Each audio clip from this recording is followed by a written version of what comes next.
All right, so Hey. today's topic of conversation is Shadows by John Cassavetes in 1959. So first, I think it's important to address what is this film? What does it mean in like the context of the 50s, the context of culture, the context of so I'll start there. All right, so we've all collectively agreed that that it's about interracial relationships, not only romantic but friendships, and how race influenced them. So we know that Tony, when he thought that she was white, was declared his love for her almost immediately within like 24 hours of knowing each other. And then when he saw her brothers, he had the realization that he could not love a woman of color. He immediately went, I have an appointment. Didn't I tell you that I have an appointment? Yeah. And like the fact that it was so important to him that he felt the need to make an actual scene that was so like, it was so apparent as to why he was leaving.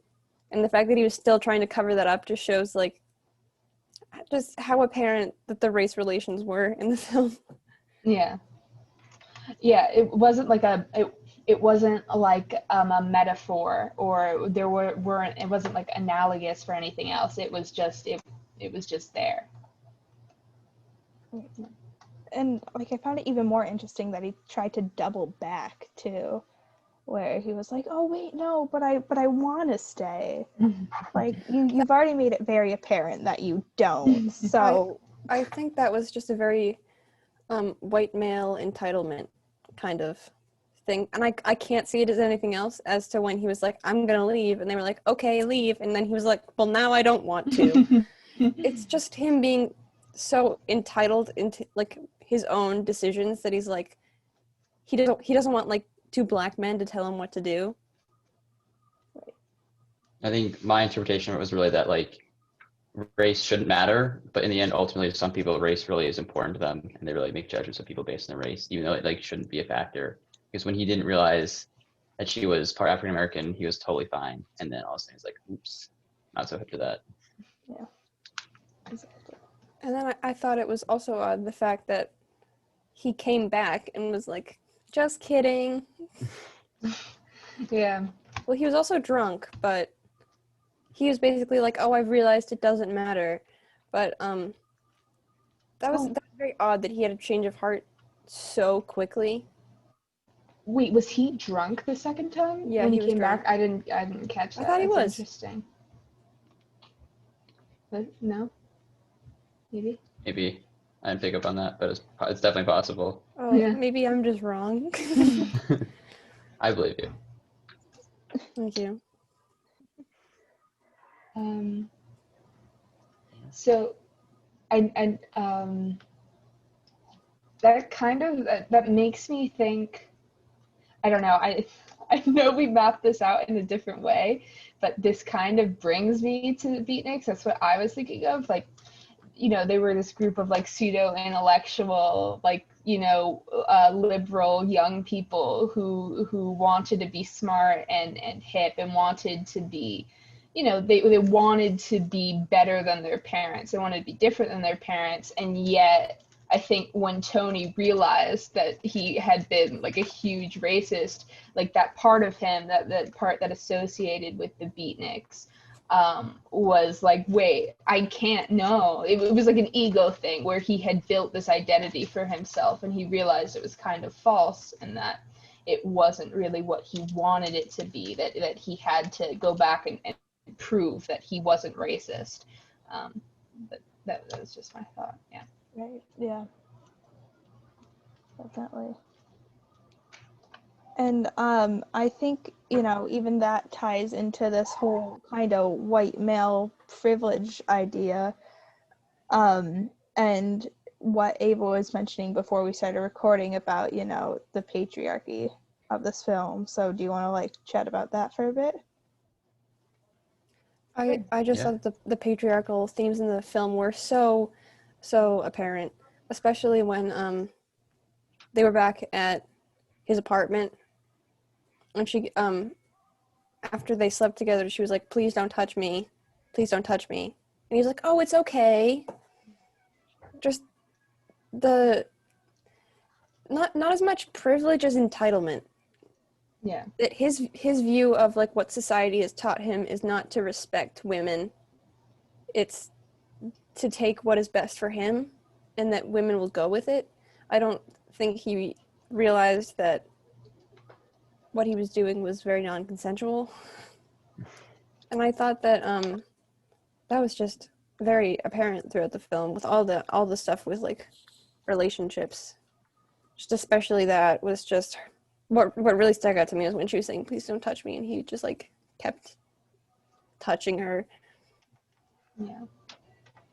And then there was when she was at the dance with her date, and he was like telling her, you know, you're awful, you're terrible, because she, you know, she was being weird and like shoving him and making him wait for hours. That was strange, but he was like, you know, you don't match your outside and stuff like that, which is definitely a part of that entitlement to, you know, not only her looks, but something that he believed matched her looks.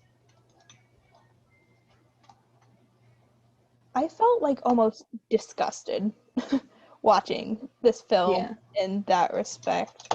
And I think that was kind of part of the idea, in a sense. And because it has like such a strong, powerful meaning behind it, and you know, it's a story about how Layla is slowly becoming this independent woman, and like standing her ground. I think that powerful meeting, and tell me if this is a stretch, but it kind of offsets the low budget / independentness of this film. It kind of just proves that you don't need a crap ton of money to be able to pull something off as frightening as this. And while it's like not a horror film, it, you know, kind of portrays itself as, you know, this horror drama-esque theme genre, and through the eyes of a woman, and I think that's really profound. I can Yeah, say. Oh, Oh, you can go. sorry. No, you were first. I was gonna say I agree with what you said completely.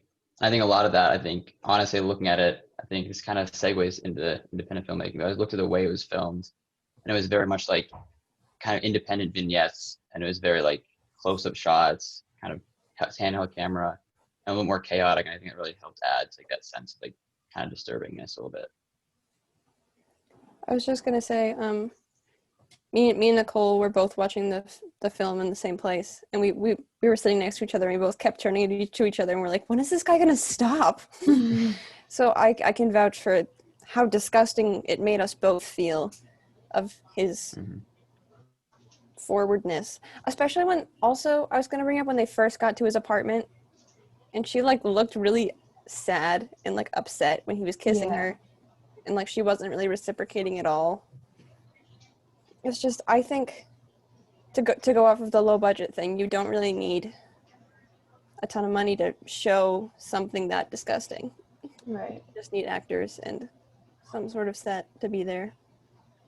Yeah. And then I think also, like we were discussing a little bit earlier, the film, like the film's low budgetness allows it to be kind of a self-critique of beatniks. Like the film was made by, you know, film students, I'm pretty sure, right? It was, if the opening credits, if I remember the opening credits correctly, it was saying that, or no, like a lot of the actors were from film classes, correct? Yeah, Right.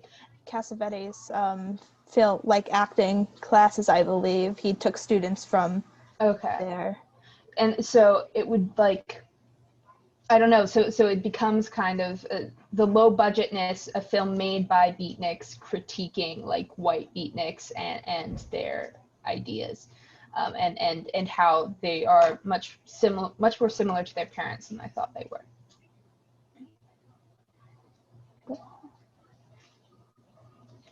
All right. Shall we start like talking about, low budget, aspects of low budget? And I think like we've already touched on a couple of those, like, the actors, they're kind of they're buy-ins. Like they already want to be a part of something because they're film students or they're acting students. Like what acting student wouldn't want a gig, So that's definitely something that contributed to that. And Ava or Flora, one of you mentioned set. So yeah, Ava, do you want to talk about set for a bit? Someone who is experienced in theater tech,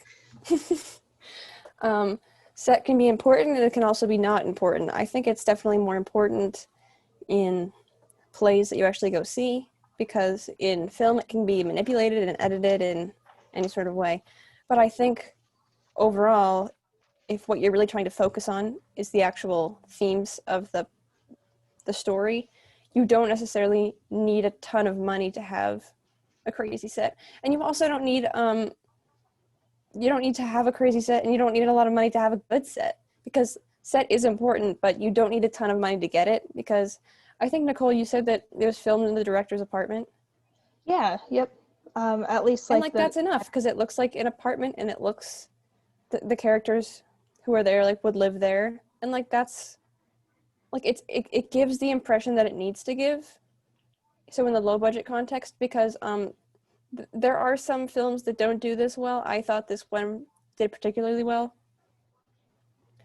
because again, as important as set is, they took something that was already like a living space and made that into a set, and I thought that was just really interesting, and that they did a good job with it, and that you don't need a ton of money to do it.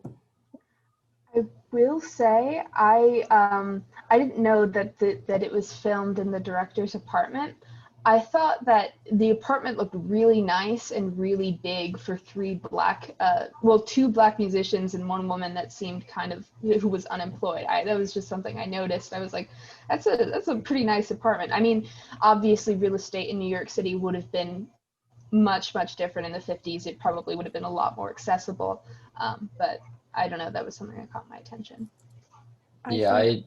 go. I was gonna say I did a little reading on like the sets and everything, and so it turns out they didn't have any permits to film anywhere they filmed, especially on the streets. They didn't have any permits. I definitely noticed like one thing on the streets, they definitely use like telephoto lenses when filming on the street. I think to basically not draw attention to the camera and actors, kind of like hidden camera almost. I guess I noticed that. I think a big thing that happens in film is that sometimes there are just continuity errors that you kind of have to accept, and that the movie accepts, that you can't really control. So something like that, it could either, sometimes it's just like, oh, we didn't have another set, this is good enough. It might be like a little off, but like this is what we're working with. I don't know like another example, but when you'll like watch a movie and you're like, how did they get there so fast? Or like it's just like an error with the film that is just apparent and that like doesn't have any meaning. Yeah. Yeah, I definitely, like you were talking about discrete cameras, but you could definitely tell that the people on the street, while not all of them noticed, some of them were kind of highly confused, especially in like the bus station. I think it was just, you saw people watching them run away. It was kind of fun. Yeah, I think it helped add like kind of realism in the movie though. I think like definitely added to the realism. They did it like because it was like low budget, they couldn't pay actors. I think they actually did that better than some like Hollywood films, big budgets. Absolutely. Yeah. So kind of like in regards to like set and set design, I think something that is, worth talking about is mise en scène. So like lighting and costuming. Obviously, like in regards to costuming, we don't know if like anything was like thrifted or not, if like anything were like taken from departments. But is there like anything in particular in regards to mise en scène that like stood out to you guys?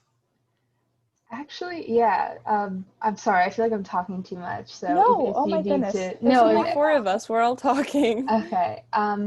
I noticed that she was wearing a lot of dresses where the straps kept falling off her shoulders. Like it was 2 dresses, one at the party and then one when her date came to pick her up when to go to the dance. Like I think it was supposed to symbolize how, you know, people viewed her as like hyper feminine and lovely and delicate, and thus something to be manipulated. But that's not who she is. Yeah. That's really interesting. Like that's nothing I even thought of. And like who knows, maybe that was intentional. Yeah. Maybe the dresses were just too big on her. Yeah. And that's like nothing we can like go ask the director, so it's just left for speculation and interpretation, which I think is wicked cool. I'm trying to think of anything else in regards to lighting. I noticed a lot of soft light. There were like I remember that end scene, there was some pretty harsh light, but you know, most of the time, like when, you know, Tony and Lilia were in bed, there was a lot of soft lighting that made it seem a lot more sultry than it was intended to be. Because, you know, ultimately when you think of like, you know, having sex in bed, it's something that's like passionate and intimate and romantic, but it wasn't in this case. It was rapey, it was creepy, and I think, you know, the irony of the soft light and kind of the harsh reality really kind of helped set the film up for that, you know, creepy patriarchal identification. Yeah, to add on to that, it's definitely very ironic, and it almost separates her from the situation because he is in the situation that he wants to be, where it's that passionate, nice thing, because he like enjoyed it. He doesn't see that he did anything wrong, and I think it separates her more because you're seeing it more from her point of view, kind of like you're just like somebody's just thrown into a situation, like she doesn't. It's like she's out of place. Yeah. Can I just add on one more thing to my point from earlier? I was realizing we only see the dress straps fall right when she's like before she's going to meet someone that wants, or before she's going to interact with someone, I guess, that wants her to be a certain thing. Like, so her dress strap falls off her shoulder right before she meets Tony, and then her dress straps are falling off her shoulders right before she goes on the date, I think his name was Dennis, and, you know, Tony wanted her to be white and Dennis wanted her to be, you know, more sweet and kind. That's all. Yeah.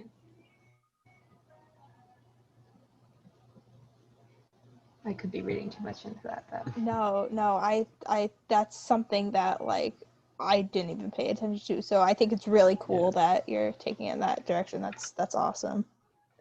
Mm-hmm.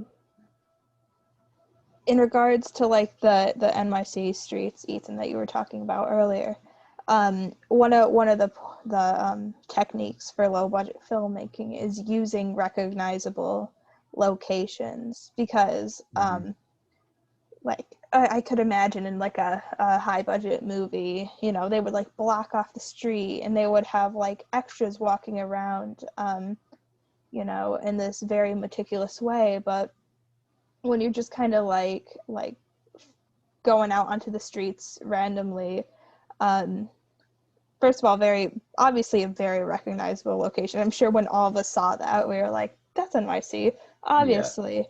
Yeah. But to like, you know, reiterate what you guys said earlier, it just makes it feel so much more realistic using that such a recognizable location. Yeah, 100%.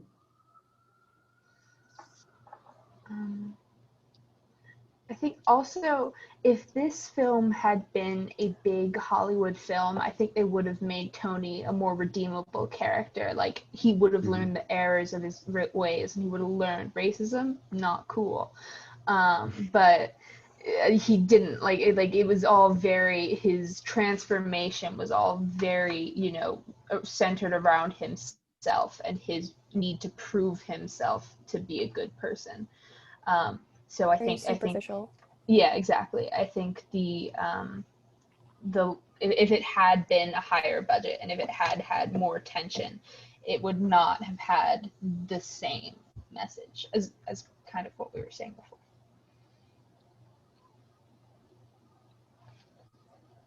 I also was thinking, slightly different change of topic here, but I noticed it was black and white, which is very obvious. I think definitely could have been color, like they had color film. But I think that was intentional choice to save money, obviously, because it's a low budget film. It also kind of served the film well, but it was very black and white, kind of just like a racial issue. I think that definitely could have been in. There's also 16mm film too, which I believe is cheaper. Yeah. So another low budget. Yeah, and I think the absence of color. Is it weird to say that, the absence of color? No, it makes sense. I think Yeah. it works. I think that just adds on to distracting from everything else and focusing on like the script. And scripting was a huge thing in this film, because if the script wasn't as strong as it was, we wouldn't have gotten the that disgusting effect. Ava and I wouldn't have been turning to each other and saying, oh my god, I need to leave. We were kind of yelling at the TV. Yeah. Yep. We were like, Makes no. Although speaking of scripting, I thought it was really interesting how at the end they said the whole thing was like improvisation. Yeah. And I did some That was reading, really and interesting. I do not think that was true, but I think they definitely had elements of like kind of improv, which I think did help add to the kind of gross, like kind of raw effect of it. But also, I think the scripting definitely did play an important part. Well, I think the difference is they didn't like go into the scenes and improvise them. They like improvised scenes beforehand. They probably did like a lot of different ones, and then like wrote the script based on the improvised scenes that they liked. I don't think they just were like, action, see what you come up with. So I think it's a little more sophisticated in that way. It makes more sense. But I do definitely see it in the fact that the whole plot line is a little all over the place because of that. So Yeah, I think you go. Go ahead. I was gonna say, like, I think adding on to how you see the plot lines all over the place, I definitely noticed there's very like kind of distinct vignettes. Basically, there's like a fade to black between each one, and it definitely helps add to that effect of all over the place. I think something interesting to consider as well, and like I was doing some research on this, I believe they released a version of Shadows in 1958. Yeah. And they ended up like recutting some scenes, which took a while, and they incorporated new scenes. So I think that kind of scatteredness with that played into kind of the weirdness of the story. But yeah, that's just something to consider.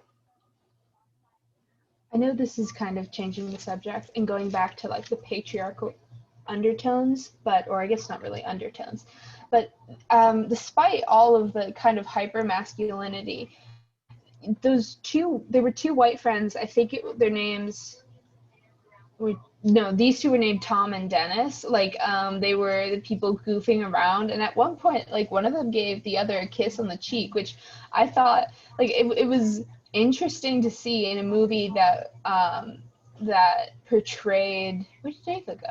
I have no. Okay. It must have kicked. Hang on, it's Okay. kicking her out. I'll send her the information again. Uh-oh. Oh well. Zoom and its glitches. I've been kicked out of so many classes. It's awful. Yeah. Yeah.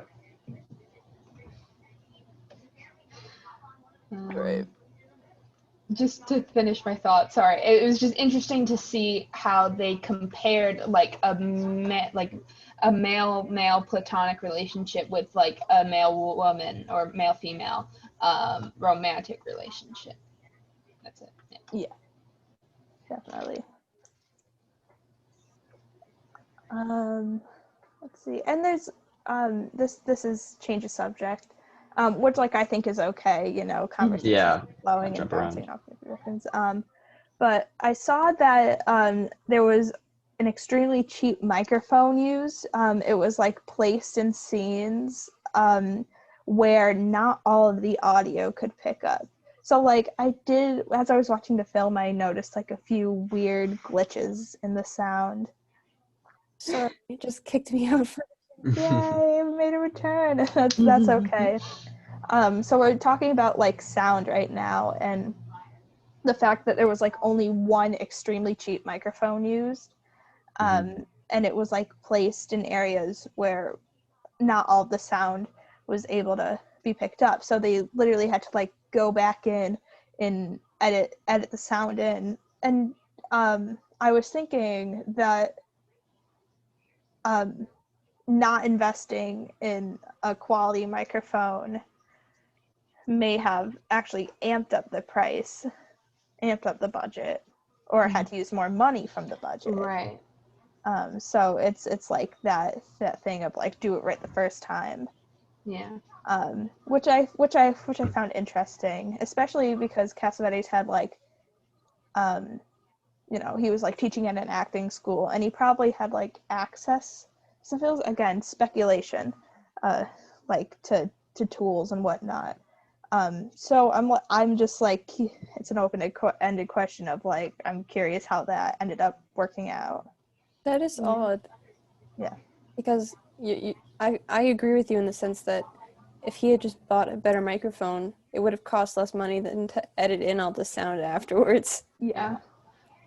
Yeah, I mean, even when they re-edited like sounds over, I there was a lot of dialogue that was genuinely very difficult to understand. Like, it was all blown out. I think that's the right term. Like, where it was just very like grainy. I guess the sound can be grainy. Yeah.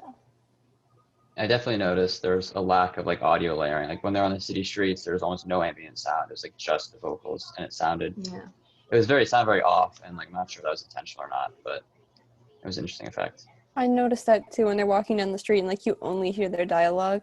I didn't actually place it until you just said that, but now I realized that that's what was off about when I was watching. And then also relating to audio, I did some more reading, and the original film used all like unlicensed music, and then when they remade it, they replaced unlicensed music with licensed music, which I thought was interesting. Yeah, that's weird. Yeah. Why would they choose? Low budget. Let's see. Does anyone have anything else to add in regards to like independent? There's all my notes right there. So I did some like reading on Cassavetes, and you know, he kind of did it all when it came to like, you know, the arts. You know, he was an actor, he was a director, producer, filmmaker. So he would where's this going? You got it. Where am I going with this? Do I have to apologize to Hugh again? We did this last week. I'm sorry. Come on, Nicole. Once a week. Yeah, once a week apology to Hugh. So I think his access, you know, to the variety arts theater and, you know, his classroom also really aided in his ability to create a low budget film, because he knew people, he had resources, and he was able to kind of get out there. He had a leg up, whereas you know, let's say like the four of us went out and made an independent film, you know, with like no assistance from like the Clark community, it would be so much harder for us just Mhm. because we're like all new to, you know, this kind of idea. So I found that really cool that he was able to, it probably just aided him so much more. Yeah.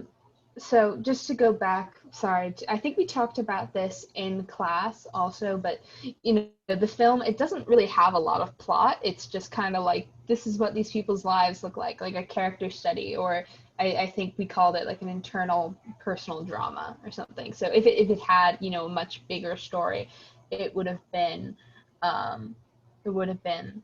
lot more difficult to do it, to, you know, film low budget. Right.